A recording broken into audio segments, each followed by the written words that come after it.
Hello there YouTube, Classic Reviewer here again with another one of my favourite childhood nostalgia movies from Walt Disney Studios. I have been meaning to do this video a couple of weeks ago, straight after my last collection video, but unfortunately I got sick that weekend and I just haven't been fit to record this until now, so sorry about that, guys.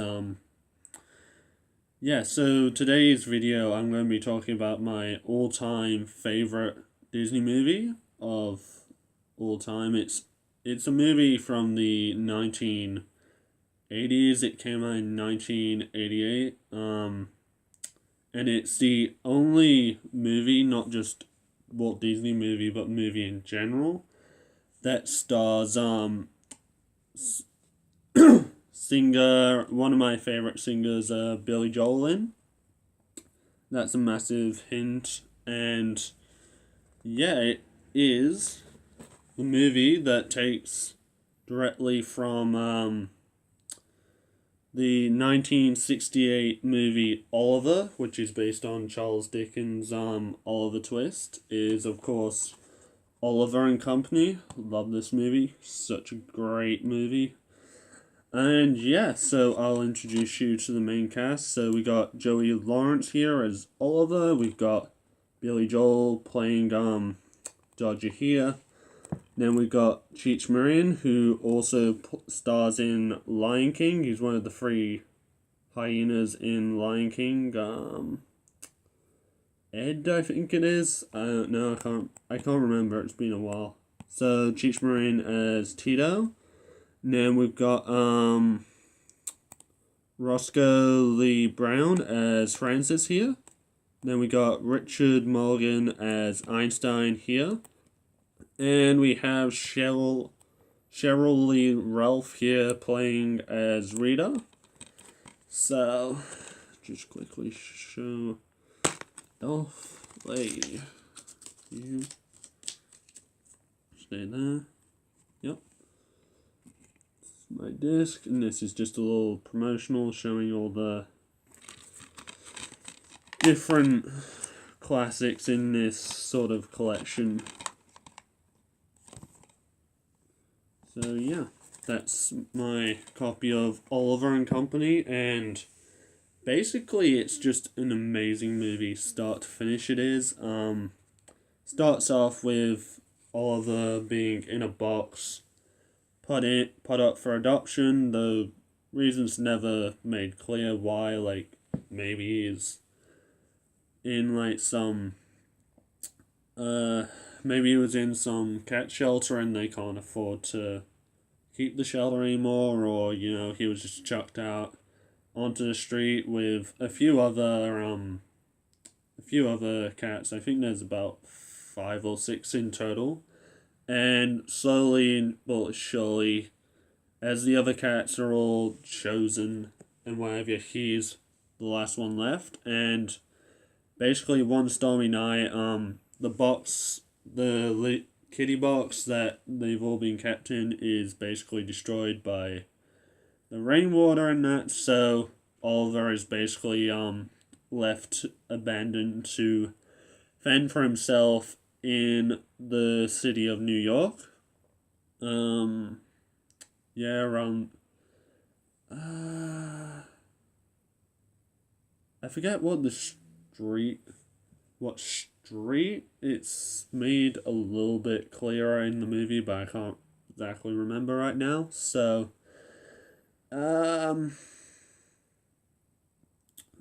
yeah, basically next morning find him.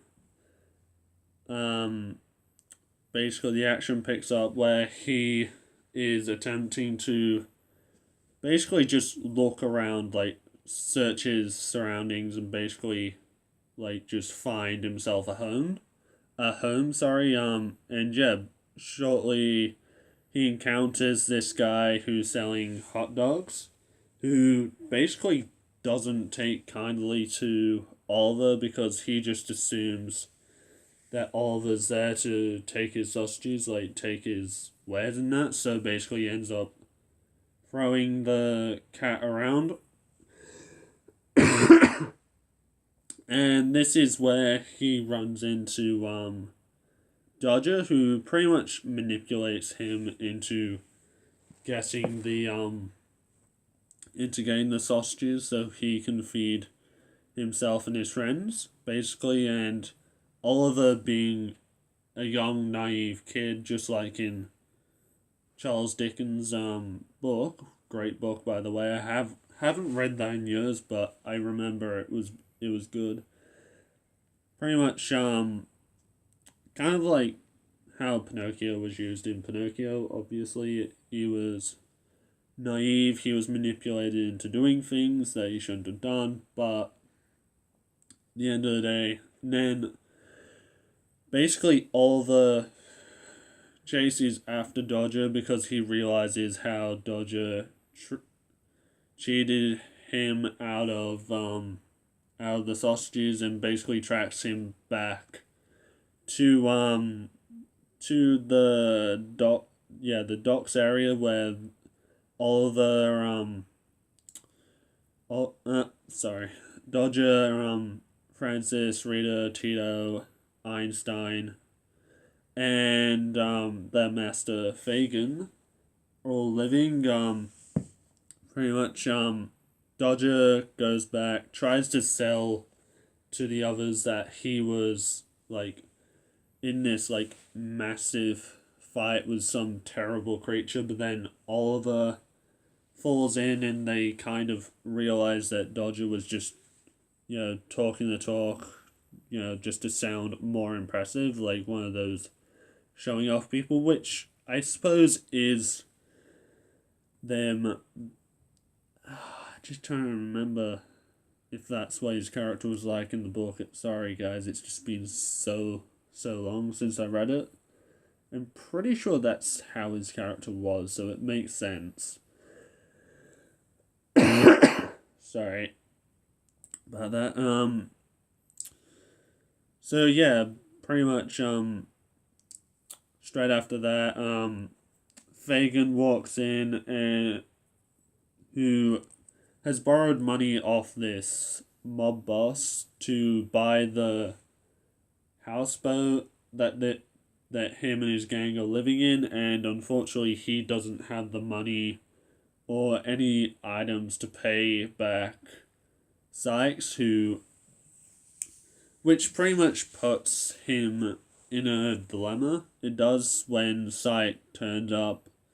He tries to convince Sykes to forget about the debt with what he explains to be luxury items, but they're just like garbage, broken items, like cheap goods that, nobody would take interest in. Yeah, sorry. So yeah, Sykes pretty much gives him 3 days, 3 days in which to collect the amount of money, which is never disclosed in the movie, but considering it's a houseboat, even though it's a little run down and whatever, broken, I still imagine that'd be a fair amount of money, plus obviously a large amount of interest. And so pretty much the movie is based on, the next part of the movie is based on them raising the money to, pay off Sykes. Hey there, guys. Sorry about this. Had to make a quick edit because my camera decided to have a technical issue. So yeah, like I was saying, the next part of this movie, it's to raise money for Sykes, and basically, Fagin next morning drops them off in the middle of the city, and they happen to stumble across a very rich family. Well, butler and little girl. Butler's called Winston, the little girl's called Jenny, in this chauffeur shuffle. That's it. Yeah, chauffeur shuffle, or basically like a really flash stretch limo in the middle of the city. So Dodger quickly um comes up with this plan to pretty much to stop the limo from moving. Um, Basically gain Einstein to ram into the stretch limo and making it look like Winston the butler hit Francis, like had run him over to basically stop the limo, so Tito and Oliver could could hijack the car. Unfortunately, Tito ends up getting electrocuted, barbecued, as he puts it, and accidentally gets shot out of the car. Because it's an animated movie, it's done in over dramatic sense, and he's okay, he's fine. But anyways, Oliver ends up getting tangled up in some wires, and pretty much just the little girl Jenny, who I think's only like 9 or 10 or something like that, decides to take him in despite the reluctant words of Winston the butler, because he sorry guys, he basically sees it as she can't bring in strays, like you don't know what they've got, like what diseases they could have, like just all that sort of thing, but she won't hear a word of it, and so he decides to take her home reluctantly, take her the rest of the way home, and Oliver, Oliver, Dodger and Tito decide to follow them back whilst the others go back to help Fagin keep raising money for Sykes. So Dodger and Tito follow them all the way back to the house, but unfortunately they can't find a way inside, so they have to retreat and go back, find the others. Oliver, in the meantime, unbeknownst to them, is introduced to the house dog, who is a French poodle. Yeah, Jenny's pet dog. She's a French poodle called Georgette, who is played by Bette Midler.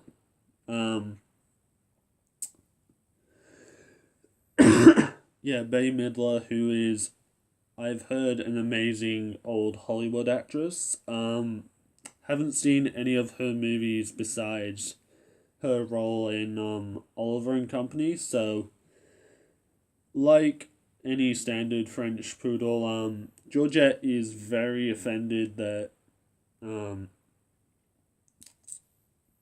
Jenny decides to bring this stray into her house of perfection, because Georgette sees herself as the owner and ruler of the castle. Like she's won many dog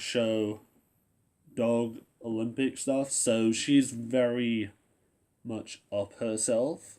She is as a character, but honestly, this is one of the things that makes her kind of, in my opinion, like it makes her a good character, because it adds in that little bit of diversity. It's not just all happiness, fun and games. It also shows there's a serious side to this, and that obviously Oliver's not going to be welcomed wherever and by everyone he meets. So yeah, pretty much Dodger and the gang hatch this plan to rescue Oliver from this place of torment and torture, pretty much as they see it. That's the way they see it. until they get inside. And one of my favorite lines from the movie is from Tito Cheech Marin. Man, if this is torture, chain me to the wall. Obviously, that sounds pretty bad, I know, but it's not meant in like any sort of sexual or oppressive manner. It's just pure comedic relief because of how it's basically how they saw it from the outside. Like, they see Winston when they're outside. They see Winston like basically beating something, and they assume it's Oliver, obviously. But no, he's just very excited because he's watching a wrestling match, and whenever he watches wrestling, he gets very physically into it, kind of like a lot of sports fans do. So basically, that all that line is saying that we misjudged the thing, and obviously because it's an 80s movie, it's not a 2018 movie. It's a very different kind of context, and of course it is a children's movie, so they had to be whatever. But this is also a movie that was made by Walt Disney Studios as well, so kind of like The Rescuers and all that. Like, a lot of Disney movies have this kind of stuff in, and yeah, just sorry about rambling. I just had to put it out there so that people don't get offended and all that. So, anyways, moving on from my little ramble. They encounter Georgette, who assume they're here to like ruin her life, like to steal from her and that, because they're poor and she's above that sort of thing. Like, but then they kind of convince her that they're here for Oliver, not for her or her stuff. And because she wants to get rid of Oliver because she sees herself as the only one worthy of Jenny's attention, sort of thing. Again, being very stuck up in that. She very quickly changes her mind and helps them take Oliver back with them. Oliver, who by this point loves being with Jenny, like practically even owned by Jenny, like because he has a collar and everything. Yeah, he's just very betrayed by the gang when he finds out what they did, because even though, yeah, he liked being with them and the gang, he finally found that sense of belonging and purpose that he'd been looking for this entire movie. Basically, so Dodger, who gets very offended and betrayed by this, basically tells him to get out to walk, because at the end of the day, he'd started getting attached to Oliver, hence the reason why they went and got him. And yeah, he just felt very betrayed because he thought what he was doing was the best thing for Oliver. Unfortunately, before Oliver could leave, he was picked up by Fagin, who, upon discovering his sorry about that, guys. Something just fell in my room. I'll have to discover that later. But yeah, no, Fagin picks him up, and upon discovering what appears to be a gold like name tag around his collar, Fagin, being an educator and all that, he automatically assumes Oliver's found himself some rich pet owner, cat owner, whatever, and yeah, he just assumes that this is his chance to pay Sykes up with Oliver. You know, he basically writes down a letter saying to the Mr. Rich Cat Owner, no, sorry, Mr. Very Rich Cat Owner, as he puts it, to basically meet him at the docks with the undescribed amount of money that he needs in order to get his cat back. And so basically, unbeknownst to him, obviously the owner is Jenny, and her parents are away at this point. Yes, they are very rich people. They are very rich people because the lavish house, the butler, the stretch limo. Obviously, they are very rich people, but at the end of the day, Jenny is a little girl. She's not going to have access to that kind of money. Obviously, her parents are smart and she's a great kid, so unfortunately, all she can take is her piggy bank, which I think holds a dime or two. I'm pretty sure if I'm remembering that correctly. So at the end of the day, Jenny takes Georgette to rescue Oliver, and Fagin, who's rubbing his hands with glee at this point, goes to tell Sykes his plan, and Sykes basically tells him you have until midnight to basically like get the money, like make sure that the owners are here. He knows the owners well. Well, not well, but he knows them well enough to know that obviously this could work, and he sits back and watches whilst the exchange between Jenny and Fagin plays out. And when it doesn't successfully work out, basically Sykes drives up in his car and takes Jenny hostage. He does, and basically ties up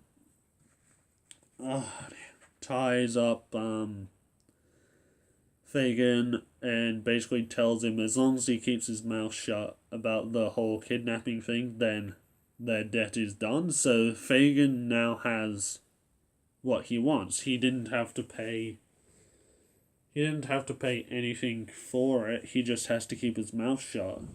But at this point, his character's so internally like conflicted between trying to do the right thing and getting what he wants that he ends up actually him and the gang actually end up going in there to save Jenny.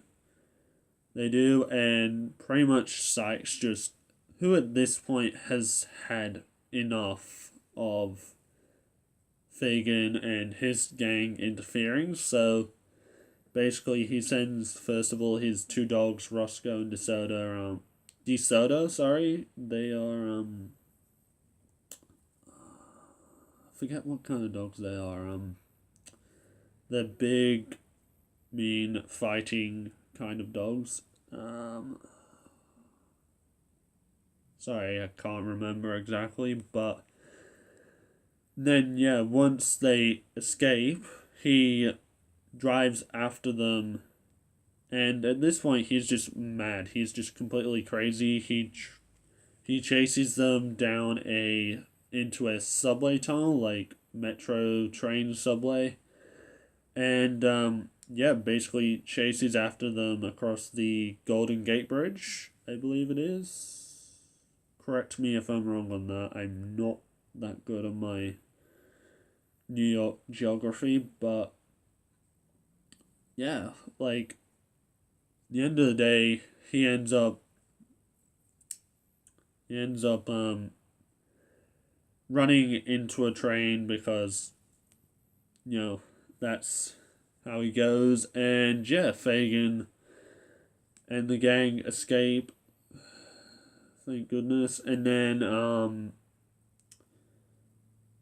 yeah, but pretty much, I think it's like a couple of days later, it cuts to, Jenny's birthday. Does, and Fagin and the gang are around, celebrating the victory, celebrating, Jenny's birthday.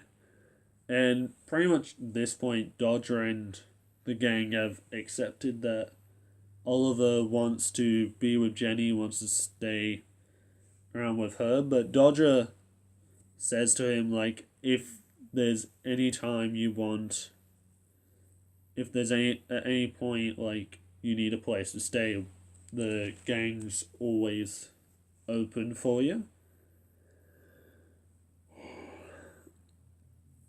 This line, when I was younger, I always expected there to be like a sequel made or something like that because, well, you know what Disney's like with making sequels and that, but honestly, I'm just glad they've never made a sequel to it, because one thing they hardly ever do right is sequels. Honestly, to me, there are a few Disney sequels that have actually ever gone well. Most of them, in my experience, are just either meh or they're just straight up bad.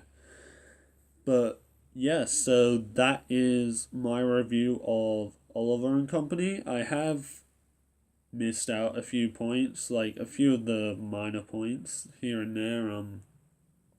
But yeah, overall, it's just a really amazing movie. It's got an amazing soundtrack. It's played by an amazing cast of actors, actresses, and just, yeah, it's just an amazing adaptation of Charles Dickens' Oliver Twist. So, honestly, my rating for this movie is going to be 10 out of 10, but feel free to share down below in the comments if you've seen this movie, and what your rating would be, anything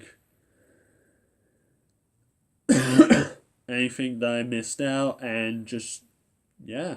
If you liked this video, feel free to hit the thumbs up button.